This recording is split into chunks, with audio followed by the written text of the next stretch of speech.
حاسنا فالفينا يا مريت فريقا وإحنا تقول الكرامك يحاسب حاسنا.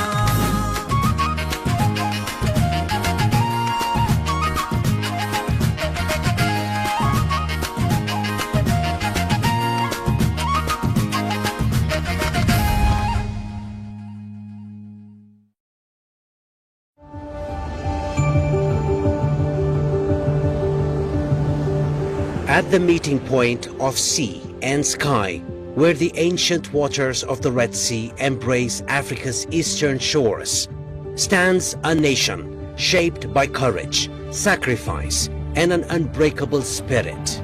This is Eritrea, a nation born through extraordinary struggle, forged through resilience, and sustained by the determination of its people.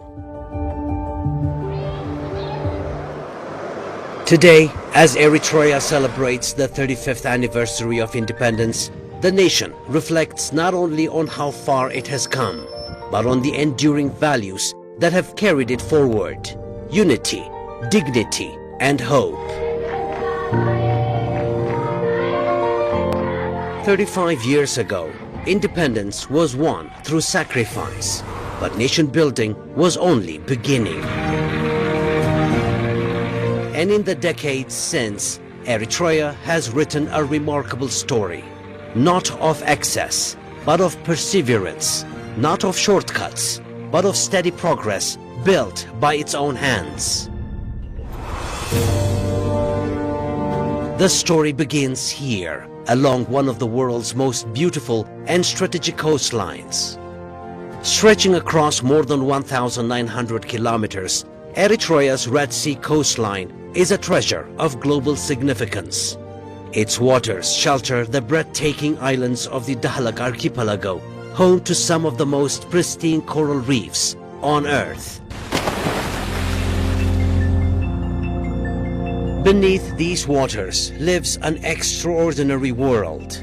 Schools of brilliant fish, playful dolphins, rare dugongs, and ecosystems that have sustained life for generations.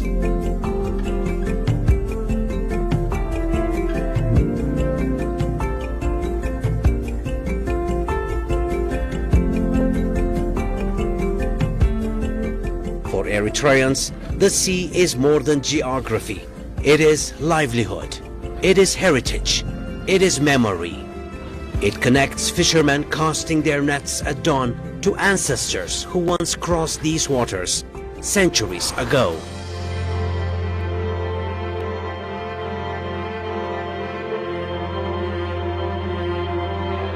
And today, protecting this marine biodiversity reflects a national understanding that preserving nature is preserving identity and safeguarding the future.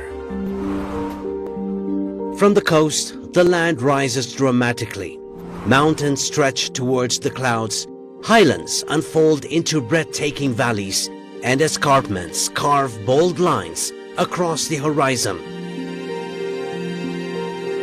The landscapes of Eritrea are as diverse as its people, majestic, enduring, unforgettable. Yet, these mountains tell another story, a story of renewal. Where drought once hardened the earth, new forests now grow. Across the country, communities have embraced afforestation as a national mission. Millions of trees have been planted. Dry hillsides have turned green. Degraded lands are being restored. What was once barren now breathes again. This transformation is not only environmental, it is symbolic. It speaks to the Eritrean spirit, to restore, to rebuild, to leave the land stronger for the next generation. And just as the land has been renewed, so too has the nation continued to build.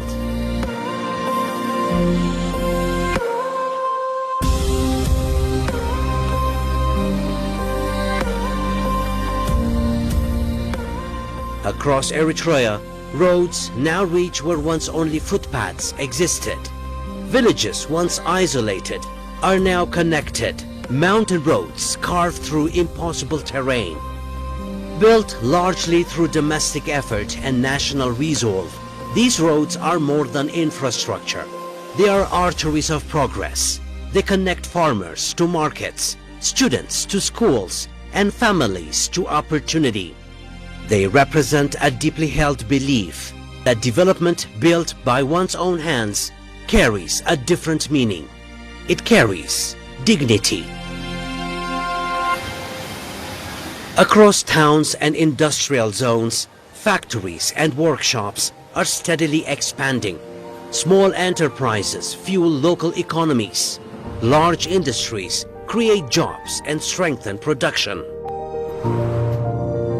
In agriculture, Eritrean farmers continue to transform challenging landscapes into fertile ground. Modern irrigation systems meet generations of traditional knowledge. Across plains and valleys, fields of grain, fruits and vegetables speak of resilience and food security.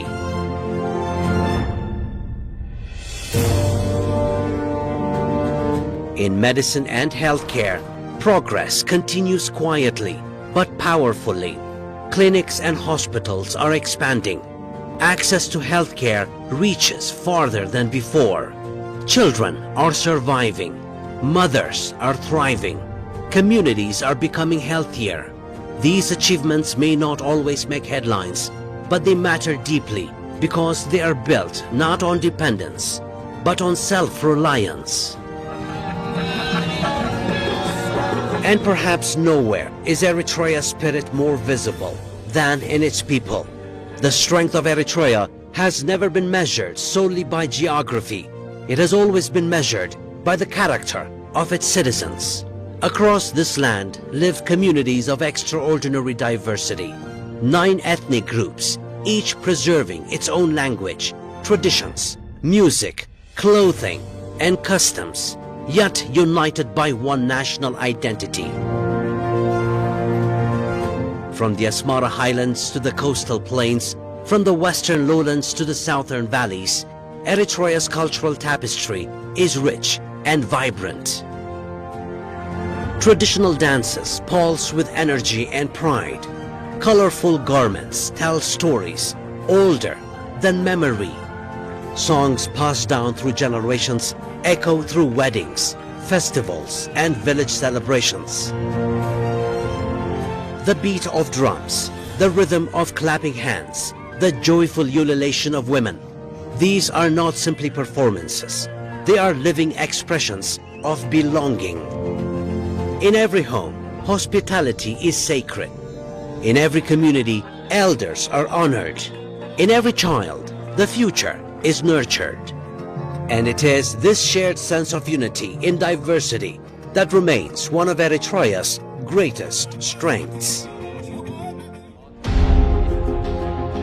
Sports, too, has become one of the most powerful expressions of national pride. In Eritrea, a bicycle is more than transportation. It is part of national identity. Across villages and city streets, young riders train with discipline and ambition. The Eritrea national cycling team has elevated the nation's name across continents.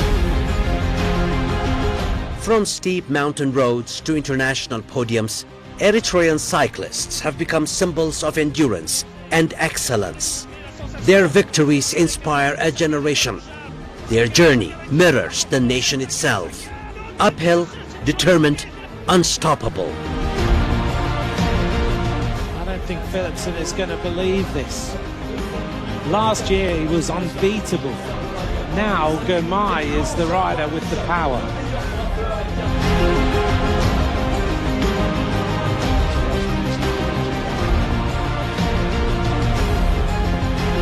Before today, Intermarché was one of only 2 teams not to have a win in the Tour de France in this field. One of them was Intermarché, one of them was Uno X. Biniam Gomai cancels that.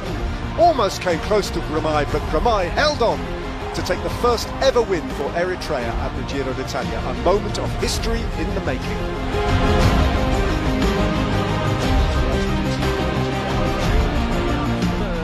And alongside them, Eritrean runners continue to carry the country's spirit into global arenas. Each stride echoing discipline, resilience, and hope. Yet, Eritrea's love for sport reaches far beyond modern competition. Across the countryside, traditional games continue to thrive. Camel races thunder across open plains. Camel riders guide their animals with remarkable skill, preserving traditions centuries old. Cattle races unite communities in celebration.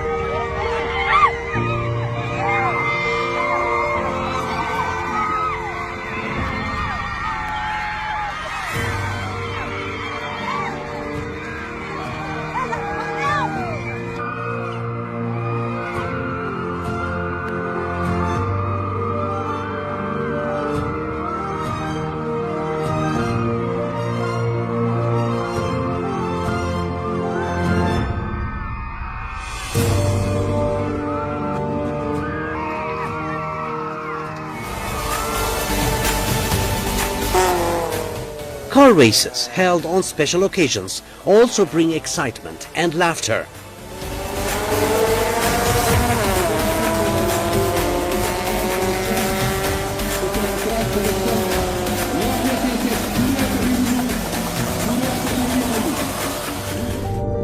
These are more than games. They are moments of collective joy.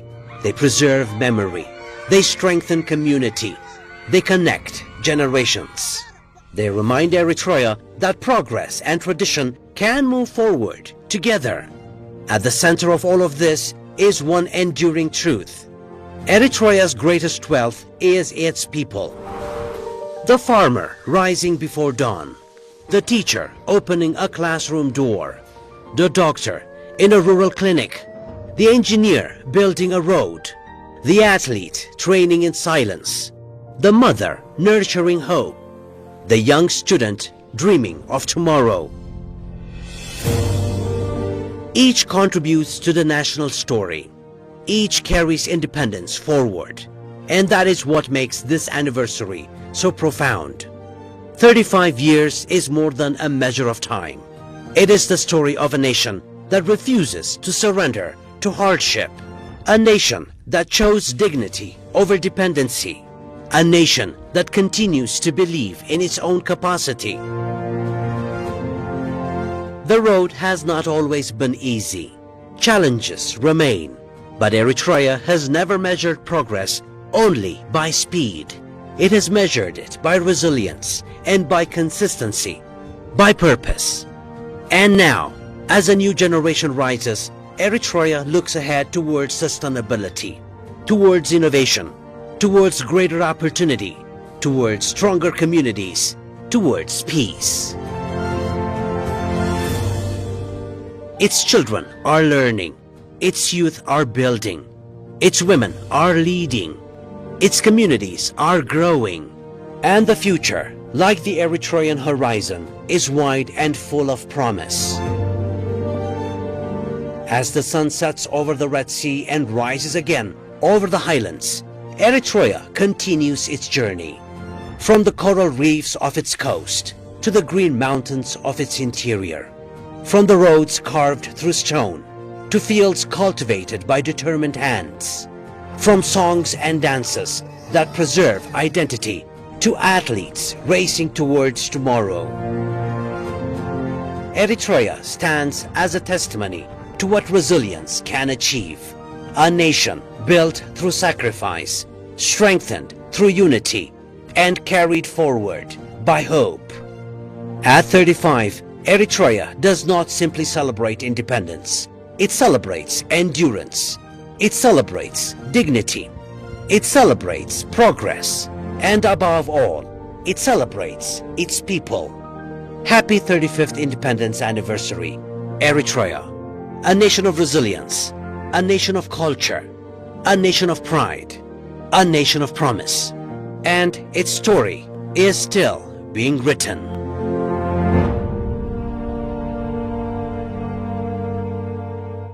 Thank you so much. And firstly, let me say Happy Independence Day, 35 years of independence in this country. And I think what really impresses me the most here is that it is clear how much love and commitment there is amongst the people of Eritrea for this country. It is still a new country, a young country at 35 years old. The sacrifices that have been made for independence are still incredibly salient, and you can feel it in this country. And that translates into a desire for every citizen, for every person to have access to development, equality, dignity. That really translates into how development is approached in this country. These principles of self-reliance, of national ownership, of local solutions that we talk about as international development practitioners are incredibly real here in this country. And what I have seen in the last few years since I've been here is incredible achievements through those principles of self-reliance and local ownership. Just to give one example, this is a country with some of the highest child immunization rates in the world, at over 95%, and that's incredibly significant. Just last year alone, increased energy access to over 100,000 households, sustainable energy that can be used for health facilities, for education, in the home to decrease the amount of hours that is being spent on care in the home. The focus on local solutions that may be low-cost, community-driven, things like maternity waiting homes or barefoot doctors, which has been such an incredible innovation and initiative in this country, bringing health services closer to the people wherever they are in this country. Those are local solutions that are ensuring development, equality, access, are perhaps low cost, innovative, and fit the context here. So through that, we see the achievements that have been made here. We also see a real ownership locally. And so if we look, for example, reforestation initiatives, we see people out during the holidays planting trees, taking initiative to care for the planet. And I think there's a real effort to ensure that the next generation has a sense of responsibility and care for their planet and for their environment. The number of dams that we see, 800, 900 dams in this country for water conservation in a cyclical drought prone context is incredibly important. Solar energy initiatives and solar energy irrigation for agriculture. The increase that we've seen in agricultural solutions for food systems and food security. The amount of growth of vegetables, fruits has grown exponentially here in new varieties that really is important for nutrition and health. And you see this integrated effort across energy, agriculture, water, but you also see it with regards to health. And a real understanding, as I think the Minister of Agriculture often says, that food is medicine. And so this integrated approach to health, to food systems, to agriculture, and to ensuring that every family has what they need in order to grow and sustain themselves. Well, thank you very much for having me. And let me start with Happy Independence Day for Eritreans, whether they're in country, outside the country. Congratulations for the Independence Day. Just to answer to your question, Eritrea has made a significant progress in social development sectors. And if I share with you a few examples where I have observed a huge, achievement, includes, we see more children now learning in schools, staying at schools, and also we have seen also an improvement of the access and quality of education in Eritrea. That's one thing I observed. The second thing is about we see more children and mothers now accessing to basic health services or essential health services and nutrition. And I think for a good example or perfect example is about that in data we know that 95% of the children under 5 years of old, they have been fully vaccinated. That's phenomenal in the region. Eritrea is on the top of the region when it comes to, the achievements around the child immunization, very far from other countries in this. Thirdly, if you look at also communities and families accessing to clean water in the rural areas, particularly solarized water schemes, and as well as also dams and so on, there's been a very big increase. So people have now more people have access to water, clean water, and also sanitation and hygiene. Also, if you look at the issue of the traditional harmful practices, I think government has done a commendable work where we see a lot of progress made in terms of elimination of FGM and also stopping of early marriage. 17 out of the 67 sub-SOPAs now are FGM free. Having said all these, the result is that I see are very, very encouraging, and they have a very strong development outcomes for children and the wider society.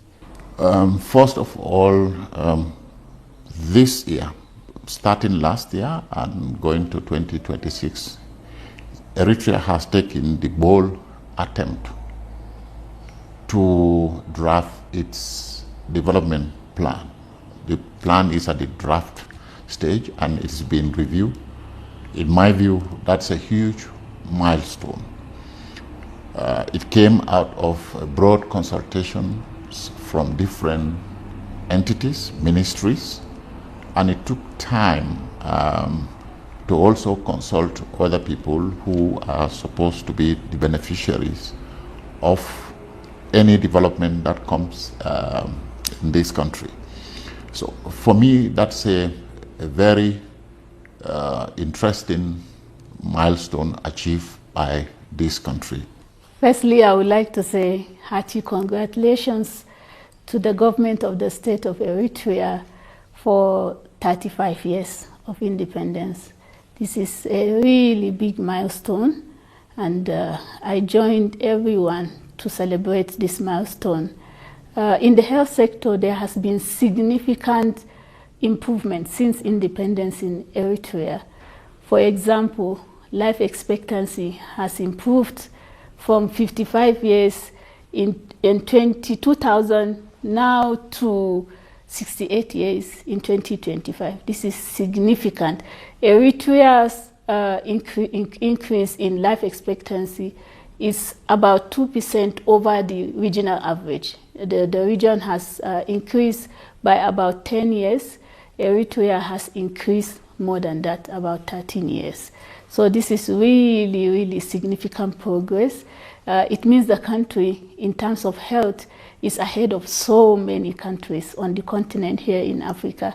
So this is really significant for us in the health sector. If you look at child survival as well, under 5 mortality has also decreased significantly by 78% over these years, 2 decades. And maternal mortality has also decreased by 60%. So this is a lot of significant progress in the health sector. There is also significant progress in the disease programs, like HIV/AIDS has significantly reduced the incidence, the issue of malaria as well, the issue of TB. There has been progress also around preparing and building capacities for emergencies in case they occur. So overall, when you look at it, there has been very, very significant progress in the health sector. So I would like to use this opportunity to actually thank the government for prioritizing health as part of the human capital development. We can see the dividends of that investment in health.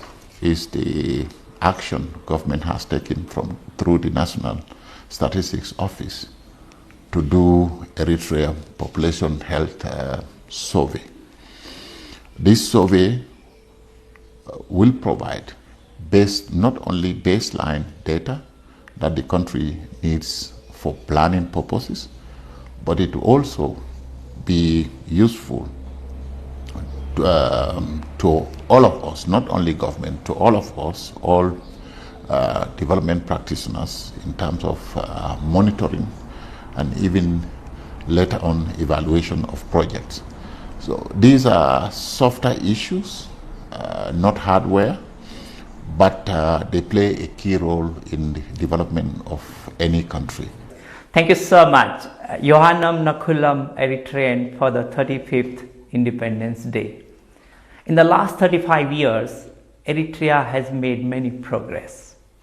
But in the interest of time, let me focus on the health and well-being of Eritreans, particularly the health and well-being of women and girls in Eritrea. As we speak today, Eritreans are living 18 years more than the life expectancy compared to 1993. That's 5 years more than another person who is in another country in sub-Saharan Africa. The chances of women dying while giving birth has reduced by 60%. Spacing between children is improving. As we all know, a spacing of 24 to 36 months between children significantly increases the health of mother as well as the mental and physical development of the child. Some of the practices which causes significant harm to women and girls are reducing. In fact, Eritrea is one of the few countries in sub-Saharan Africa now which has been recognized, has made significant progress in reducing female genital mutilation.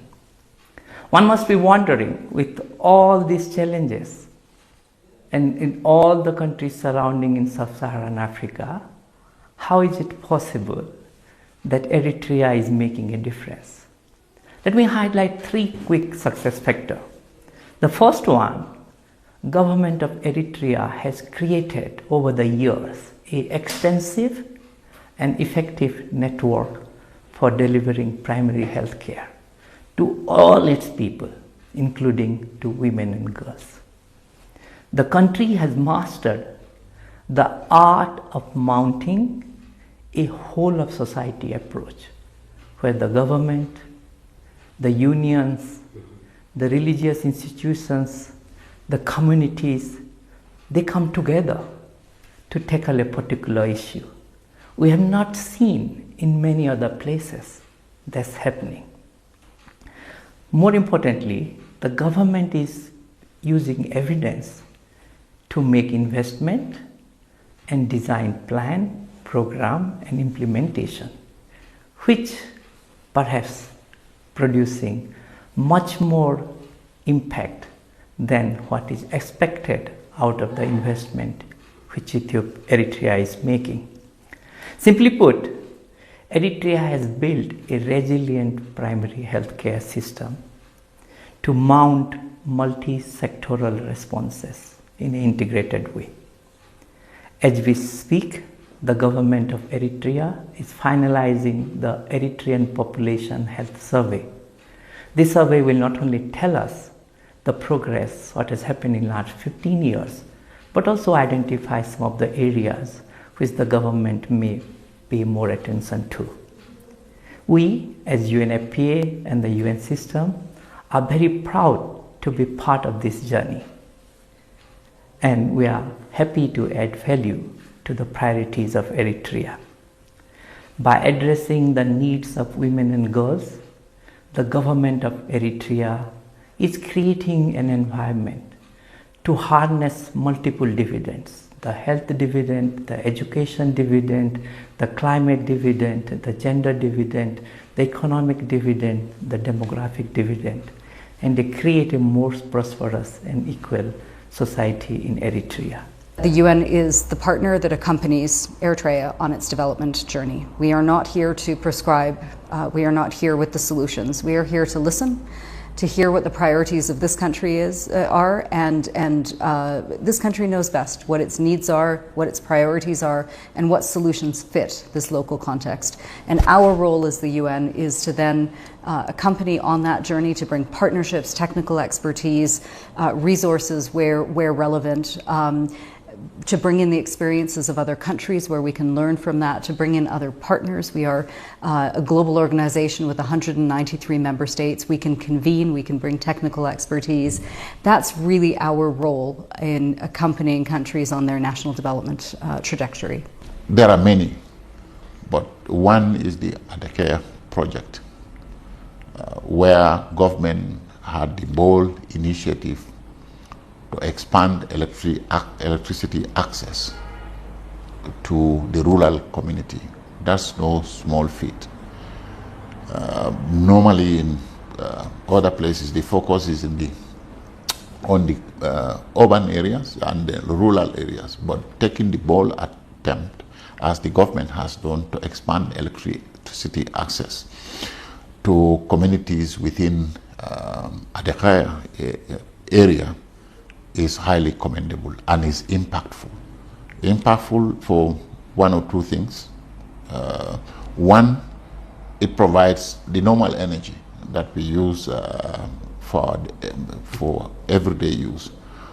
But more importantly, it supplies businesses, some of them female-owned businesses, to thrive with the coming of the electricity. This also provided access to over 100,000 people, 57 villages, we were told by the governor, over 100 health facilities, and we should not forget the university also there.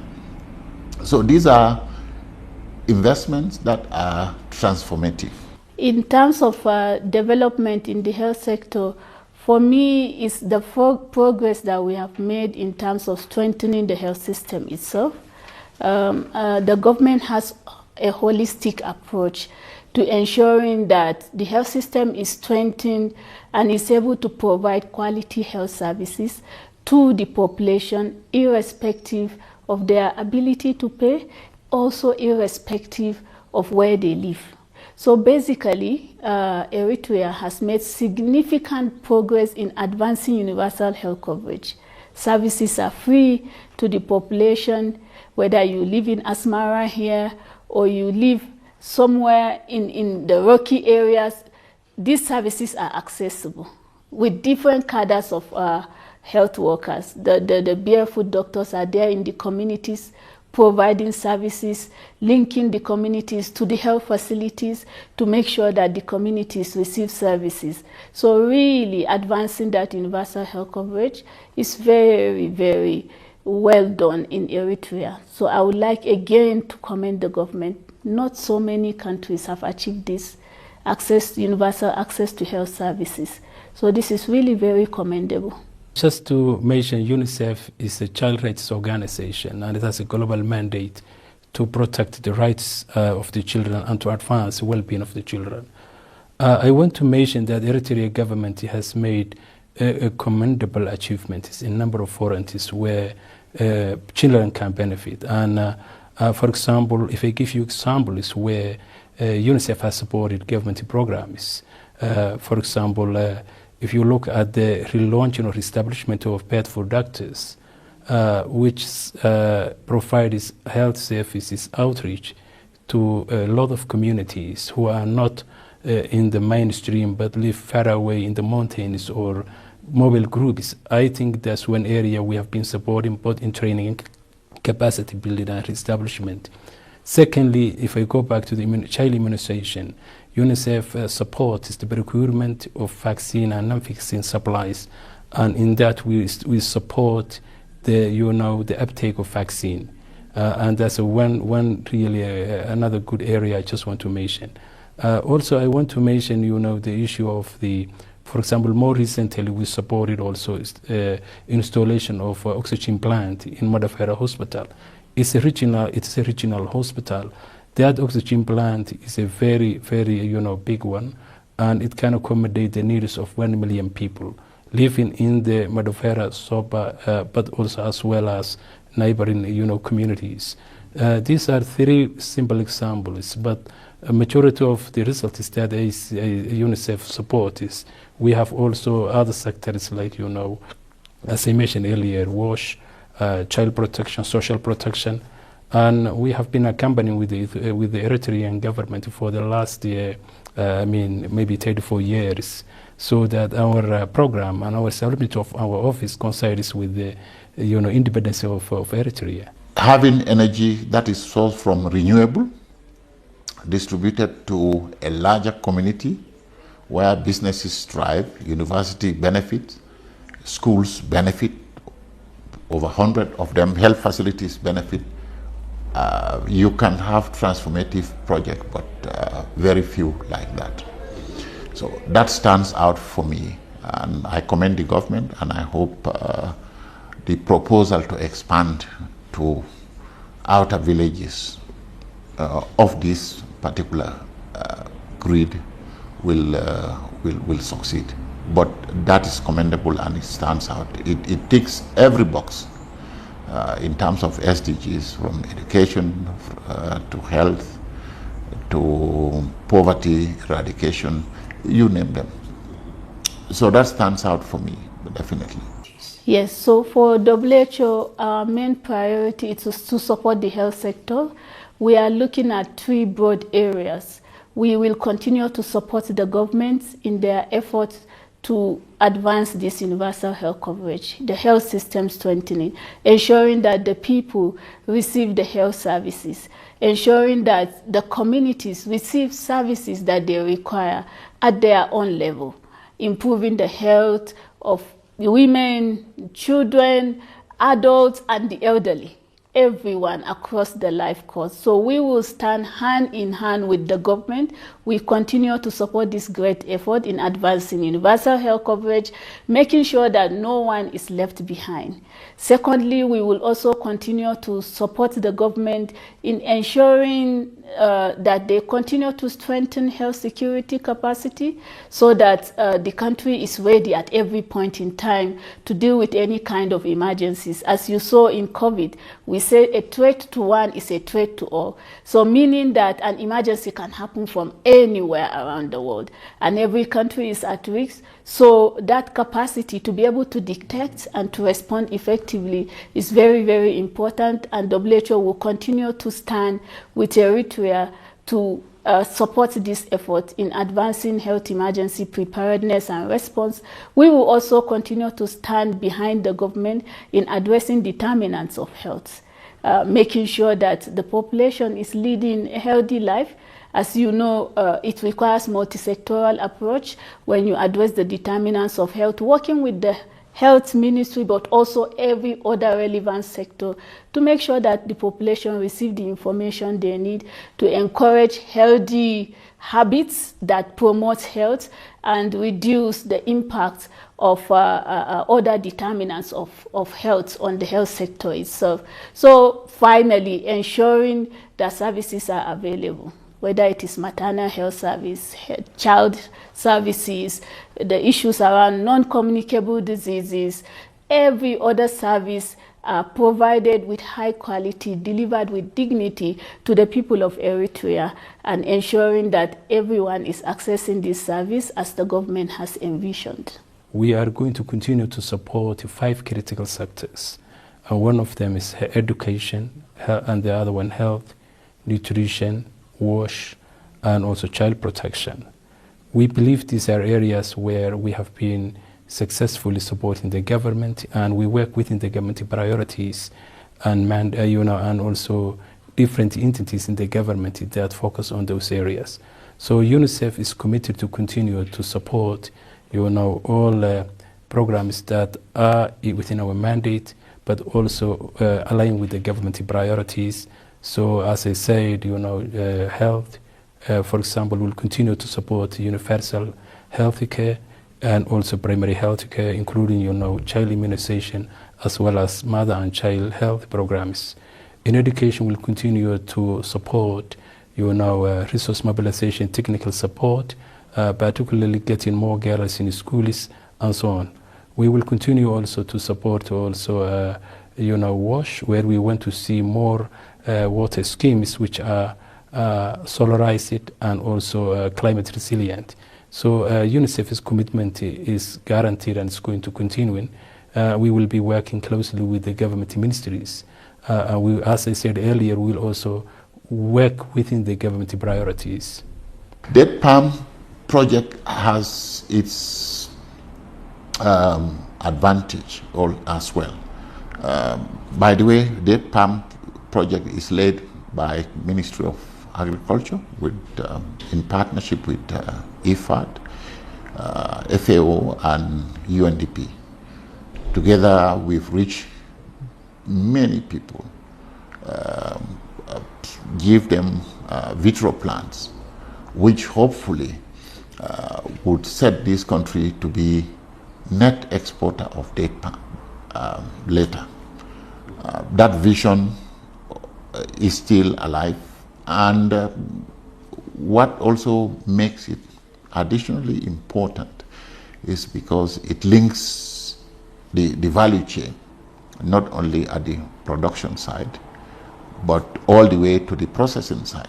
Last time we had meeting in, I think it was in Mainafe, it was clear that even the packaging was done somewhere through the value chain. These are small developments which have the potential to create jobs and value add to the product. Yes, everything we have done so far is not perfect, but I'm sure if we collectively work on it, by the time we reach 2030 or so, Eritrea will be a net exporter of date palm. So that's also outstanding in terms of impact. Eritrea has achieved vaccine coverage of over 95%, and it has been maintained for so many years. Eritrea is ranking number 4 across the entire region of Africa in ensuring that this vaccine coverage is maintained at that high level. And the impact we have seen is that it has reduced childhood mortalities, it has reduced deaths from vaccine preventable diseases. Now in Eritrea, we no longer report any outbreak of vaccine preventable diseases, and this is really significant progress. We are also moving towards elimination of so many things like measles. Eritrea is ripe to push for this elimination and get the certification. So this is an excellent work that has been done in terms of improving coverage for vaccination to improve child survival. Regarding the health system itself, we are supporting the laboratory to make sure that Eritrea is able to test most of the priority diseases. As you saw during the COVID-19 pandemic, it was difficult at some point to even travel and to even move samples to other reference laboratories. So building that capacity nationally for the country to be able to test these priority diseases is very important. Recently, we have supported to scale up the lab to be able to do genomic sequencing, and the Eritrean young scientists are actually doing an excellent work with that capacity. I saw some research that they did with that genomic sequencing capacity. It actually gladdens my heart. They were using the capacity to advance public health in Eritrea. This is really excellent, and we will continue to support Eritrea to build all the necessary capacities so that the country in itself is reliant. We don't have to transport samples for some of these diseases, that we are able to test at least the major priority diseases here in country. But also, why not having a collaborative center, for instance, for WHO, that other countries can ship their samples here, is also a very good ambition, and I think it's doable here in Eritrea. In terms of the other diseases, Eritrea is also in position for triple elimination of mother-to-child transmission of HIV, syphilis, and hepatitis. We are almost there to eliminate it because the data is there, and we will continue to support so that Eritrea gets the certification, and the name of the country will also be on the global stage. As I said before, so the things which comes to your mind, you look at how much money is being put into, and let me again focus on the health and then the health and well-being of women and children. The amount of money you put into a health sector and the amount of benefits you get. So if you look and compare to any other country, Eritrea looks significantly better. That's partly because this idea of multi-sectoral whole of society approach, where all the elements which are needed to make a difference work together with one ambition, with one mission, with utmost dedication to make a difference. So that's the whole of the society approach is kind of something for me stands out in Eritrea. The Jeff project in Salima and Laura Habam, I think, are impactful to the community because they require community participation in restoration, which is land restoration first. I was there a month and a half ago in Salima, and I've seen for myself how women were participating to restore hundreds or thousands of hectares of land to be used for productive agriculture. That is no small step. So this is community-based, is community-owned, is community-led, and the results would benefit the community. So that stands out to me. The fact that there are two in two different Zobas means it's not focused on one side, and there is potential to spread the spoils, if you like, or the benefit of the project in different parts of the country. I think that is in line with the development posture of this country, the self-reliance and social justice. So those ones stand out, and even to, I'm not holding brief for Jeff, but even them, the partners who are working with Ministry of Land, Water and Environment, and the respective Zobas have seen the benefit, the potential benefit of this project, and hopefully in very short time we'll see what the real benefit of how these interventions affect positively the communities in Eritrea. So because you've mentioned communities, I want to zero in on this particular one because I've seen it. I've seen it in action, and I've seen how committed the women are in ensuring the project succeeds.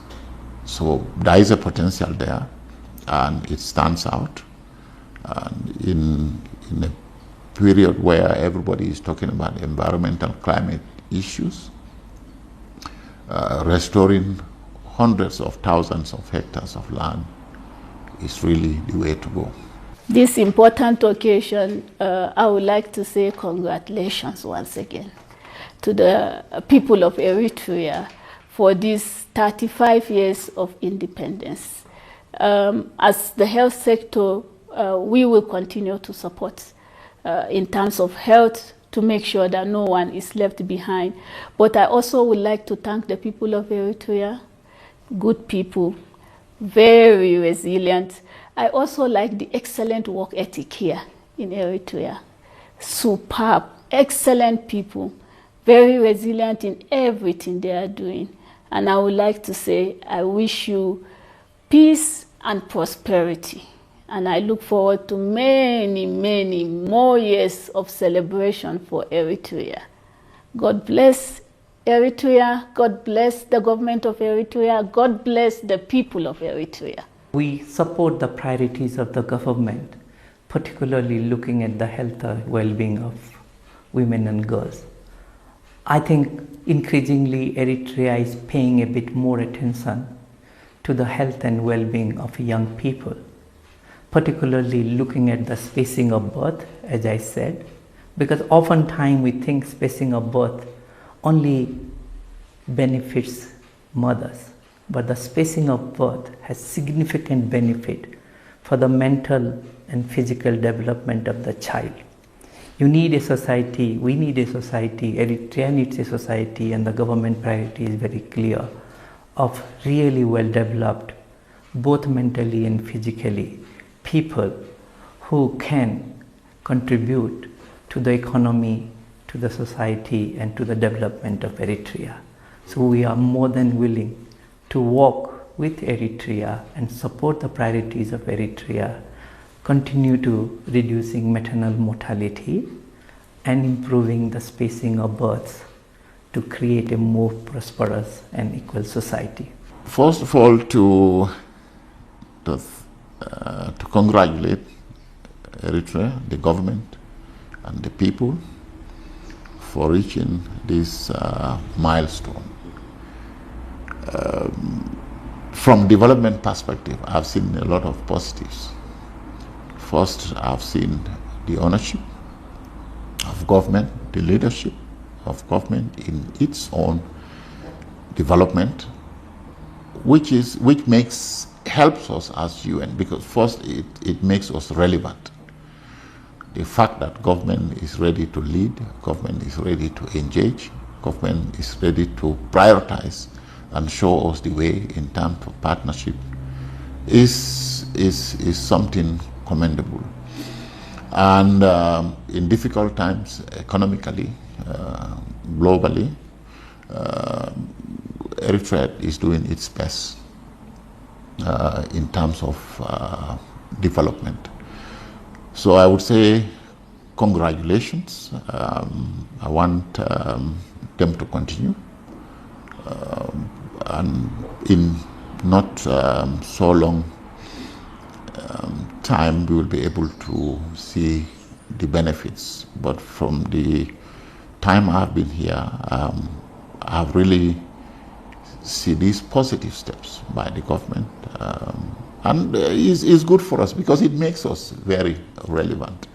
And just a little bit, Eritrea, although you didn't talk about it, the resilience of Eritrean people is really commendable. And although it's getting a little bit dated, but we've brought in the Goodwill Ambassador, Biniam,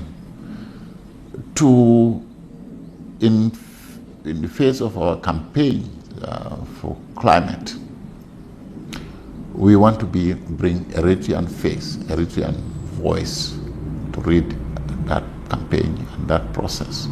Just yesterday, I was in touch with our regional director to allow us to use this opportunity by working with other countries within the Horn of Africa to use Eritrean face to lead our campaign, especially dealing with youth and climate. This is soft but very important. It's an achievement nobody can counter. What's left is the other option is leave that achievement to waste. No. That's option one. Option two is do something about it.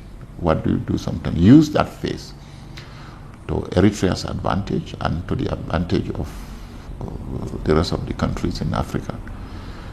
So that's a bold step. We've had goodwill ambassadors But as far as I can remember, this is the first for this country.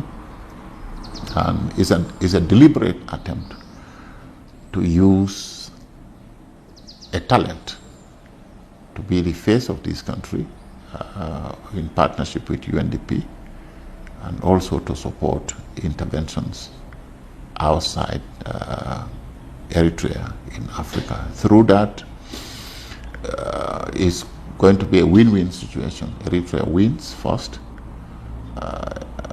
development partners win, other partners win, and Africa win.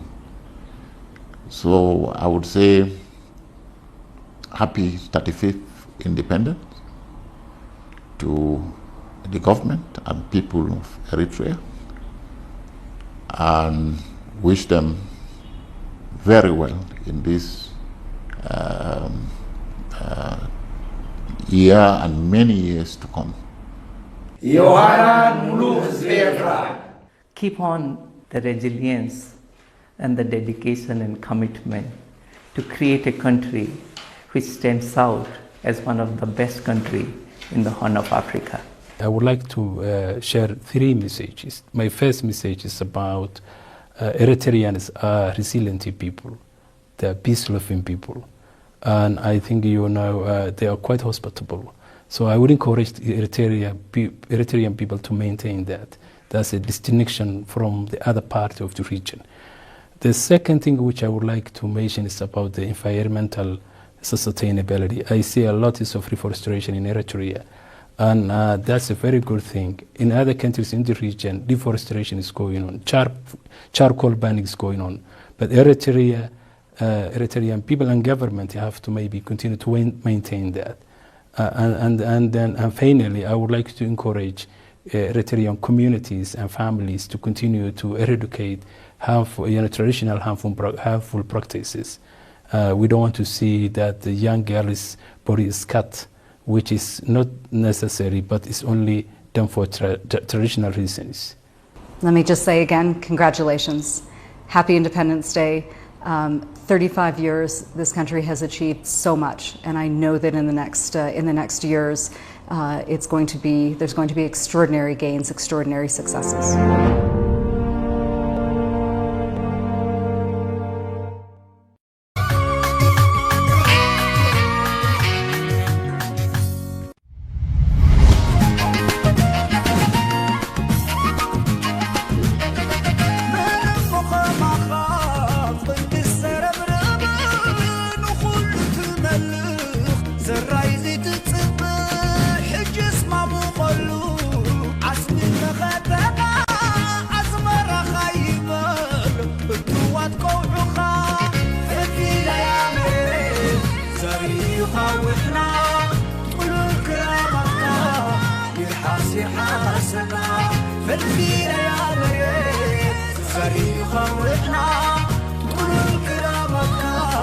يرحاسي حاسنا